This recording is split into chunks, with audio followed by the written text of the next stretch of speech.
ওমা, হ্যাঁ কি রান্না করছো আজকে? এই যে বাবা, আমি একটু বিটটা আর গাজরটা সামান্য একটু ভাপ দিয়ে ফেললে সবুজ ভাতটা থাকবে। হ্যাঁ। আর হচ্ছে কি এটা একটু ভাপ দিয়ে নেবো। আর ফ্রাইড রাইসের চাল বসিয়ে দিয়েছি, জলটা মানে কি গরম ভেজে হোক। নেবো হালকা একটু?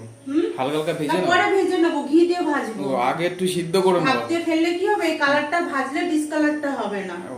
দেখতেও সুন্দর লাগবে, খেতেও ভালো লাগবে।